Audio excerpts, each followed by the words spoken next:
சிசிலியின் வெப்பமான சூரியனின் கீழ் 1920களின் தூசி நிறைந்த பாதைகளில் ஒரு சிறுவனின் விதி மெல்ல மெல்ல உருவாகிறது.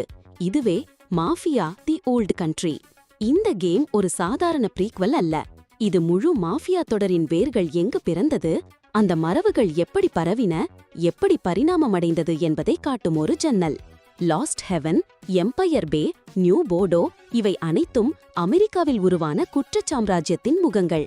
ஆனால் அதன் இருண்ட, சிக்கலான, இரத்தம் கசியும் வேர்கள் அவை இங்கேதான். சிசிலியின் பழைய கிராமங்களில் மரியாதையும் மரபும் உயிரைப் போல் மதிக்கப்பட்ட காலத்தில். இந்த கதையின் மையத்தில் உள்ளவன் என்சோ ஃபவாரா. ஒரு சின்ன பையன் சல்ஃபர் சுரங்கத்தின் அடியில் கட்டாய உழைப்புக்குள் தள்ளப்பட்டவன். அவனுக்கு ஆசைகள் இல்லை, பெரிய கனவுகள் இல்லை. உயிர் பிழைக்க வேண்டும், சுதந்திரம் வேண்டும், அவன் வாழ்க்கையை யாரும் கட்டுப்படுத்தாத ஒரு நாள் வேண்டும் என்பதுதான் ஒரே நோக்கம். ஆனால் அந்த சுதந்திரம் கிடைக்கும் பாதை, அது இரத்தத்திலும், துப்பாக்கிச் சூட்டிலும், விசுவாசத்தின் சத்தியத்திலும், வஞ்சகத்தின் மிரட்டலிலும் நிரம்பிய ஒரு பாதை. தி ஓல்டு கண்ட்ரி கதை மாஃபியா 1க்கு முன்பே நடக்கிறது. டொமி ஏஞ்சலோவின் லாஸ்ட் ஹெவன் சாகசம் இன்னும் பிறக்காத காலம் இது. வீட்டோ ஸ்கெலட்டா இன்னும் குழந்தை கூட இல்லாத நேரம். லிங்கன் கிளே பற்றிய 1960இன் பழிவாங்கும் புயல் இன்னும் வரவில்லை. இங்கே எல்லாம் தொடங்கிய அந்த தருணங்களை நம்மால் காண முடிகிறது. தொரிச்சி குடும்பம் போன்ற குற்ற குடும்பங்கள் எப்படி உருவானது, அந்த குடும்பங்களின் ஆட்சி விதிகள், மரியாதை சட்டங்கள், ஒரு குடும்பம் என்றால் என்ன என்பதின் அர்த்தம் எல்லாம் இந்த சிசிலியன் நிலத்தில் பிறக்கிறது. இது ஒரு முழுமையான ஓபன் வேர்ல்ட் இல்லை. ஹேங்கர் 13 டெவலப்பர்ஸ் உலகத்தை குறைத்துள்ளனர். அதனால் கதை இறுக்கமாக, பின்தொடரும் தருணங்கள் கூர்மையாக, ஒவ்வொரு மிஷனும் ஒரு சினிமா சீனாக உணரப்படும். அமெரிக்க நகரங்களின் காரும், நீயான் விளக்கும், ஜாஸ் இசையும் இங்கே இல்லை. மாறாக கற்சாலைகள், கழுதை வண்டிகள், பழைய ரைஃபிள்கள், கையில் பிடிக்கும் கத்திகள், அந்த காலத்தின் உண்மையான வாசனை, சத்தம், உணர்வு அனைத்தும் இருக்கும். என்சோவின் பயணம் பழிவாங்கும் கதைகளின் மாதிரி அல்ல. இது பிழைப்பின் கதை. ஒரு மனிதன் வாழ்க்கையின் கொடுமையிலிருந்து தப்பிக்க குற்ற உலகில் காலடி வைப்பதை விரும்பாமல், ஆனால் தப்பிக்க முடியாமல், மெதுவாக அதன் ஒரு பகுதியாக மாறுவது. அந்த மாற்றம் அமைதியாக நடக்காது.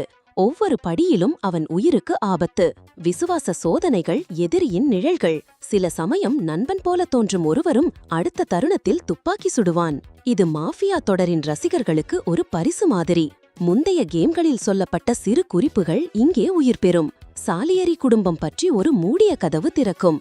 எம்பயர் பே மற்றும் லாஸ்ட் ஹெவன் இடையே உள்ள ரகசிய பாலம் வெளிப்படும். மாஃபியா 3இல் கேட்கப்பட்ட ஒரு அழைய பெயர் இங்கே ஒரு இளம், சக்தி வாய்ந்த மனிதராக நடந்து கொண்டிருப்பதை பார்க்கலாம். ஆனால் புதியவர்களுக்கு இது ஒரு துவக்கம். பழைய கதைகளை தெரியாமலேயே சிசிலியின் மலைகளிலும், கிராமச் சாலைகளிலும், கடற்கரைகளிலும் ஒரு புதிய அனுபவமாக இது இருக்கும். இது ஒரு சுயாதீன கதை. அதன் சொந்த பரபரப்பு, அதன் சொந்த இருள், அதன் சொந்த மனிதநேயம். கேம் வெளிவரும்போது ரசிகர்கள் சிலர் மகிழ்ச்சி, சிலர் கோபம். ஏனெனில் விஷுவல்ஸ் குறித்து சில சர்ச்சைகள் எழுந்துள்ளன. சிலர் இது ட்ரெய்லரில் இருந்ததைப் போல அழகாக இல்லை என்று சொல்லுவார்கள்.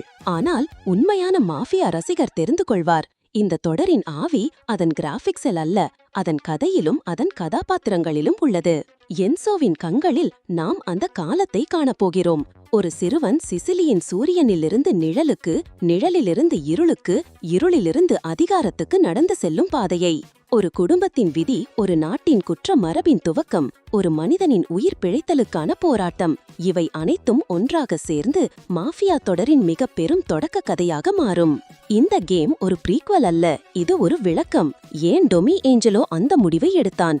ஏன் வீட்டோ ஸ்கெலட்டா அந்த விலையை செலுத்த வேண்டியது? ஏன் லிங்கன் கிளே அந்த போரில் இறங்கினான்? இவையெல்லாம் சிசிலியன் பழைய நிலத்தில் பதிந்த வேர்களால்தான்.